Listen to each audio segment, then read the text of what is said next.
let's move on to the questions that I have for you today. Please. First is, so you are a company that specializes in D2C business logistics. So could you uh, make us go through the basic economics of what a person should expect to pay and what are the parameters for a packet to deliver to any place in the country? So this will not be an easy answer because it depends purely on the product or the segment you are serving. So if let's say you are into edible items, which is a cake and the confectionery, you have a different challenge of a logistic there. If you are a product which has a larger shelf life, like in packaged food, has a different, like in wafers or the other product, they have a different logistic challenge. When you are into apparels, there are different challenges. So logistic is, Okay. that's the reason it's wide and the complex, that there are different segments of the servicing which requires for fulfilling the requirement of the logistic. So with that is the reason there are multiple options of a logistics. So if I divide a logistics into a minuscule level, there is a hyper local logistics, there is a same day or the next day kind of a movement which is within city intra-city movement, then there is an intercity movement, then there is a metro, and then the large bulk movement which is majorly for your furnitures and the white goods and all that. So this all, which segment you are into, let's say if you are in a white goods, your pricing of a logistics will be different. When if you are sending a cake, your pricing of the product will be different because your Sure. range wide and the pin code serviceability all will be different. So there is no one rule formula for all the pricing. But majorly if I see the D2C, which is majorly into apparels or the fast moving product like in fashion accessories or a mobile accessories, here the logistics plays approximately 15 to 20% of their total top line is normally goes towards that, because the price range which they are into, let's say if a parcel is of 500 rupees and your logistic cost is 50 rupees, it's good to have it, it's a 10% of the one. But if you're selling at 200 rupees and your logistic is 50 rupees, you are at a 25% thing. So Hmm. your pricing bracket will decide how logistic cost is impacting you. So to give you the clear answer, you need to decide your market value or the average market price based on what your production cost is. Obviously your marketing cost will add to that, and the logistics based on the product segment you are into, you need to calculate your thing, and then the final value of your product needs to be derived. That's the compositions of the packaging shipment is what I will advise a D2C founder to, while they're working on the pricing, they should consider this parameters as well. Okay.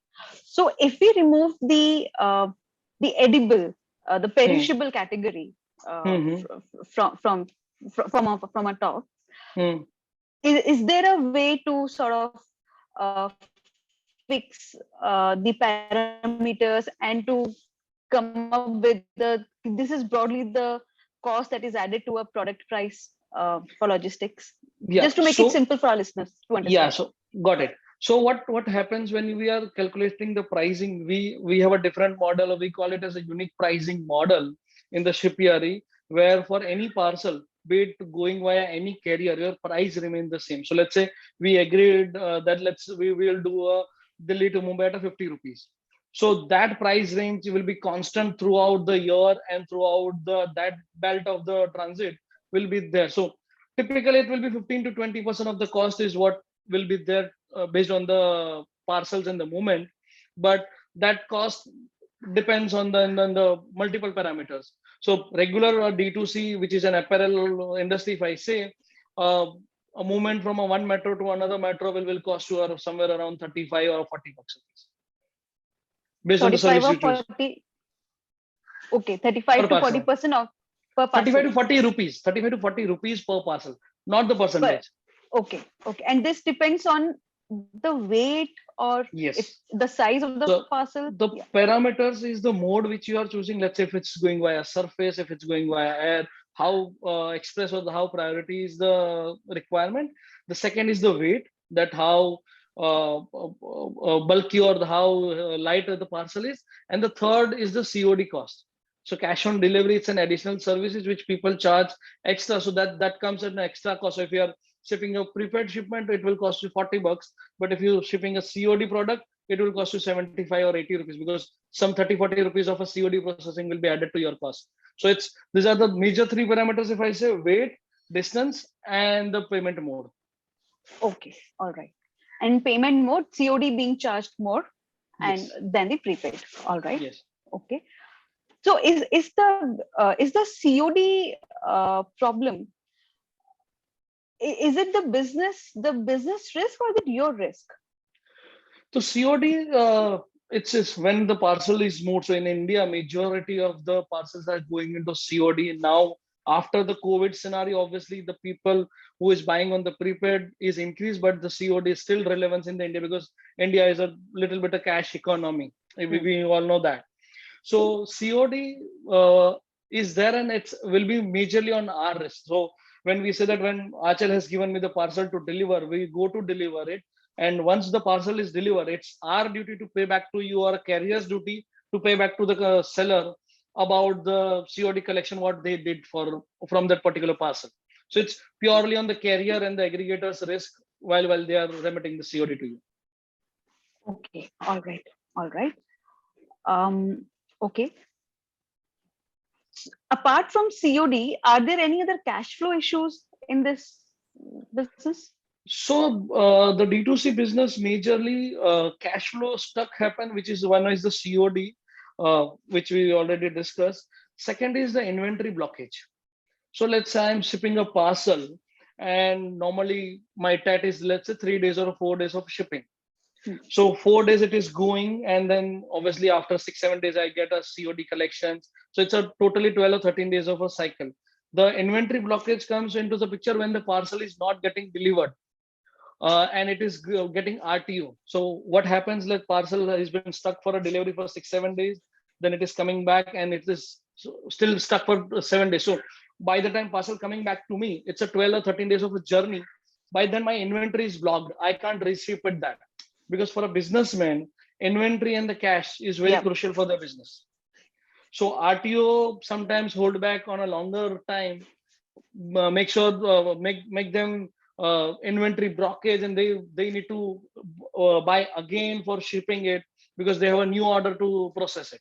So this is an inventory, and the cash on delivery will play the very crucial role in reshipping it and doing the business cycle faster. Okay. Is there any other main challenge in this business other than inventory and COD issue? Majorly, these are the two major hindrance which the founders get it, D2C founders get it. Other than that, a service provider, the service partner they are working with. So we seen many of or the current clients which is coming to us. Many of the clients says that we are not getting access, or we are not getting in support from our shipping provider, or a carrier or an aggregator we are working with, because we do not have an access to customer care, or we do not have access to the support team. We just need to rely on the updates or the robotic answers which we get it from the system. That is the major problem which we are seeing it. So that, as our name suggests, which we are a ship ERE, so we try to be a friend with you. So your carrier or your partner who you are working needs to be your friend, where you can trust them, where you can rely upon that. On it can be your 2 a.m. call, that he needs to pick up the call and he need to answer it to you. So that is something currently, and accessibility and the support is currently the major issues faced by the D2C founders, because they do not have a clear visions, and they do not have any person where they can reach out to them for a faster resolution. So this is one of the challenge which we hear when well client is coming to us. These are the major problem. They say that we don't mind paying you extra. Make sure that you service it well, and you hear it to us, because people doesn't mind paying 5 rupees or 3 rupees extra if your parcel getting delivered on time, your TAT is matching, you have someone to bank upon. That is something, the credible partner is what I will call it, one required for their business growth. All right.